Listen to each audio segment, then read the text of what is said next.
Newcastle Fans TV after they've beaten us 1-0 at the Tottenham Hotspur. Oh, come on, yeah, show the love.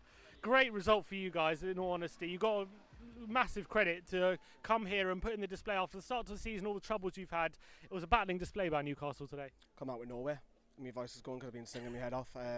That performance shocks me a little bit. I'm happy that it shocks me, don't get me wrong, but it just came from nowhere because, as I mentioned on the preview, Norwich were absolutely sensational against us last week, and defensively we were absolutely brilliant.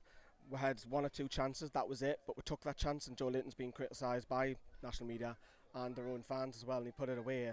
And I just didn't think that, I don't understand why you just couldn't break it down. I know Ericsson came on later, but even the players that he had on the pitch, Moura, Son, Kane, I mean, they would walk in any side in the Premier League. And I thought, we defensively, from our point of view, we were absolutely sensational.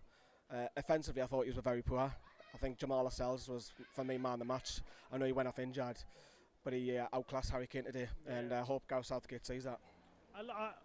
Although we did struggle creatively, Spurs, we did have a few chances. Moura had that chance right at the end of the first half when Dubravka tipped it onto him, and he was an open goal. He put it wide.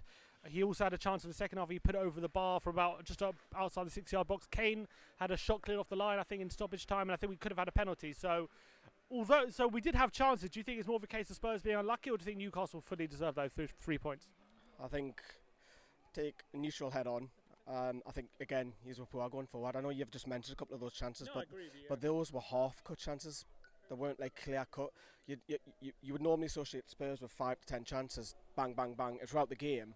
But you've only mentioned 1 or 2 just then. You're trying to cling on to a VAR penalty, which is fair enough. I mean, was that a penalty, do you reckon? We haven't seen the replay, and obviously we were directly behind the goal, me and Johnny, and we looked at it when Kane had about half a yard head start, and it looked like Lascelles tried to brush Kane's arm down, so we thought that's a penalty, that. And when it was going to VAR, thankfully for us, it wasn't given, but it's not the reason why he's lost today. The reason why he's lost today is because we took a chance, and we were absolutely sensational defensively. But going forward for yous, you guys have got obviously Arsenal next week.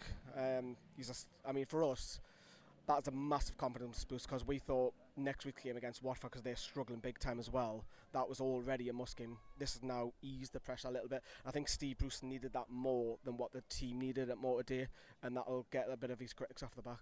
And looking at Spurs today, where do you see them? I know it's hard to base it all on one game, but where do you see us challenging this season? Do you think, again, it's just going to be another top 4 scrap for Tottenham, or do you see us any higher or even any lower than that? I wouldn't say it's a scrap, because I think it'll be obviously Liverpool and Man City. Everyone says that. And I think yous are going to get third, and I think the 4th place is either going to be between Arsenal and Man U. I can't say Chelsea. I know they got a good result against Norwich, but that's a development side. A lot of youngsters coming back from loan. I think he's nailed on to get the top 3, and I think, as I mentioned in the preview, you've got to go and nail a trophy now, even if it is a League Cup or an FA Cup, or I know you've got heartache over some of the Champions League final defeat, but now is the time. You've got to go and get a trophy. None of this ifs, buts and not, because if you don't win a trophy, you'll lose Pochettino. Big talk. Well, cheers for coming on, Lou. Congratulations on your victory and good luck for the rest of the season.